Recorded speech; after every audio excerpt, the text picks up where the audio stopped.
3 থেকে 5 তারিখ পর্যন্ত ক্যান্টনমেন্টে কিছু ঘটনা ঘটেছে, যেই ঘটনা এখনও আমাদের কাছে অজানা। 3 তারিখ সেনাপ্রধানের ওই ভার্চুয়াল মিটিংয়ের পর মোটামুটি নিশ্চিত হয়ে যায় শেখ হাসিনা অধ্যায় বাংলাদেশের শেষ। শুরু হয় ভারতের প্ল্যান বি বাস্তবায়নের প্রক্রিয়া। 3 তারিখ রাতে আসিফ নজরুলের সাথে ডিজিএফআই কার্যালয়ের পাশের একটি ভবনে আসিফ নজরুলের ঘনিষ্ঠ বন্ধু major general Hamid, lieutenant general Mujib এবং মেজর জেনারেল ফেরদৌস সেলিমের একটি গোপন বৈঠক হয়, যেখানে ভারতীয় গোয়েন্দা সংস্থার 16 জন কর্মকর্তা উপস্থিত ছিলেন।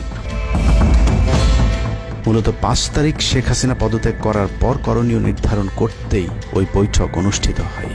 দীর্ঘ বৈঠক শেষে মোট 3টি বিকল্প নির্ধারণ করা হয়। প্রথমটি জরুরি অবস্থা জারি করে সেনাবাহিনীর হাতে ক্ষমতা দেয়া, দ্বিতীয়টি আসিফ নজরুলকে প্রধান উপদেষ্টা করে একটি অন্তর্বর্তীকালীন সরকার গঠন।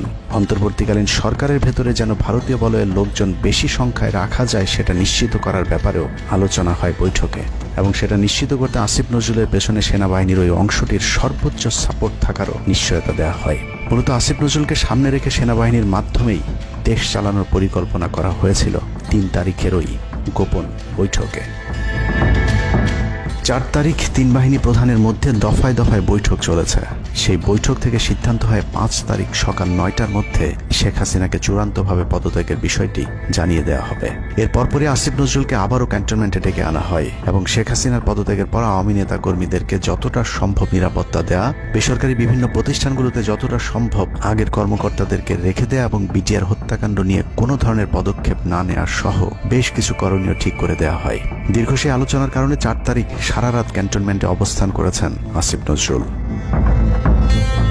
তাৎক্ষণিক আসিফ নজরুলের কাঁধে 2টি দায়িত্ব দেওয়া হয়: আর্মির প্রতি সকলের আস্থা তৈরি করা এবং হাসিনার পদত্যাগের পরপর ছাত্রদেরকে সেনাবাহিনীর নিয়ন্ত্রণে নিয়ে আসা। কথা মতো আসিফ নজরুল 4 তারিখ রাত এবং 5 তারিখ খুব সকালে ক্যান্টনমেন্টে বসেই ফেসবুকে তিনি 2টি পোস্ট করেন। পোস্টের প্রথমটি 4 তারিখ রাতে সেনাবাহিনীকে প্যাট্রিয়ট সম্বোধন করে করা হয়, যেন সেনাবাহিনীর প্রতি ছাত্র জনতার আস্থা বেড়ে যায়, এবং পরেরটি সংখ্যালঘুদের বাড়িঘরে হামলা না চালানোর অনুরোধ করে পোস্ট করা হয়।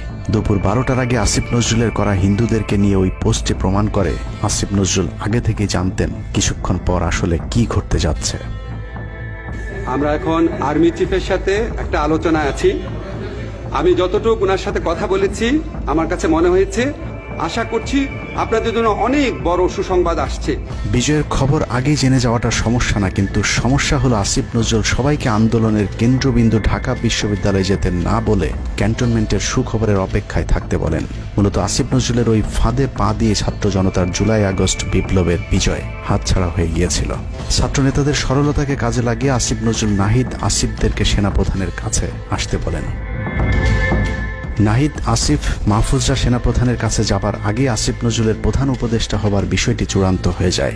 সমন্বয়কেরা পৌঁছানোর পর সেনাপ্রধান তাদেরকে জানায় আসিফ নজরুল হচ্ছেন প্রধান উপদেষ্টা, কিন্তু ছাত্ররা ডক্টর মোহাম্মদ ইউনুসকে প্রধান উপদেষ্টা বানানোর দাবি করলে আসিফ নজরুল তাদেরকে জানায় ডক্টর ইউনুস প্রধান উপদেষ্টা হতে রাজি না। কিন্তু ছাত্র নেতাদের সাথে ইউনুসের আগে থেকে যোগাযোগ ছিল, যে কারণেই সেনাপ্রধানকে ছাত্ররা জানায় আমরা ডক্টর ইউনুসের সাথে একান্তে কথা বলতে চাই।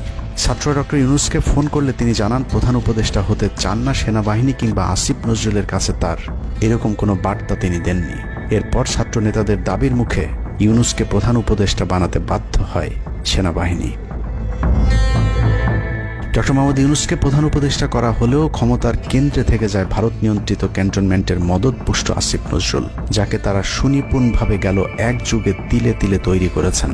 আসিফ নজরুল তার মন্ত্রণালয়ের বাইরেও সবখানে নিয়োগ থেকে বদলি বরখাস্তের একক ক্ষমতা ভোগ করতে থাকে।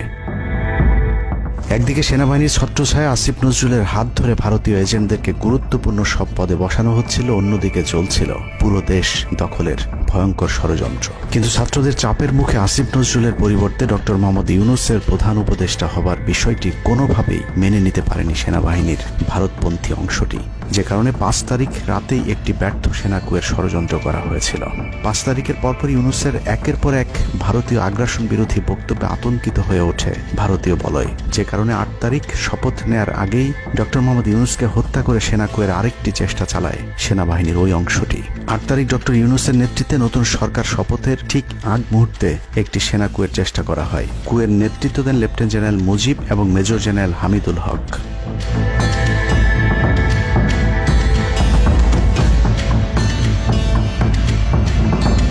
কিন্তু পশ্চিমা একটি গোয়েন্দা সংস্থা বিষয়টি দ্রুত সেনাপ্রধানকে জানালে জেনারেল ওয়াকার তাদের পরিকল্পনা ভণ্ডুল করে দেয়। সেনাপ্রধান তাৎক্ষণিকভাবে লেফটেন্যান্ট জেনারেল শামীমকে পিএসও এএফটি থেকে সিজিএস হিসেবে নিয়োগ দেন এবং মুজিবকে কিয়মজি থেকে আটডগে বদলি করেন, যদিও 8 তারিখ রাত থেকেই মুজিব পলাতক রয়েছেন। এরপর 12 সেপ্টেম্বর তাকে সেনাবাহিনী থেকে বরখাস্ত করা হয়। একই দিনে লেফটেন্যান্ট জেনারেল হামিদুলকে স্বেচ্ছায় অবসরে পাঠানো হয়। এনডিসি থেকে মেজর জেনারেল সাইফুলকে মিনিস্ট্রি অফ ফরেন অ্যাফেয়ার্স এবং চিফ অফ জেনারেল স্টাফ শাহিনকে এনডিসিতে পাঠানো হয়। কয়েকজনের ব্যাপারে পদক্ষেপ নেওয়াটা যেমন স্বস্তির, তেমনি ষড়যন্ত্রকারীদেরকে যেখানে বদলি করা হয়েছে তাদের প্রতিটি পদই অত্যন্ত গুরুত্বপূর্ণ, যা বর্তমান সরকার এবং দেশের স্থিতিশীলতার জন্য চরম বিপজ্জনক।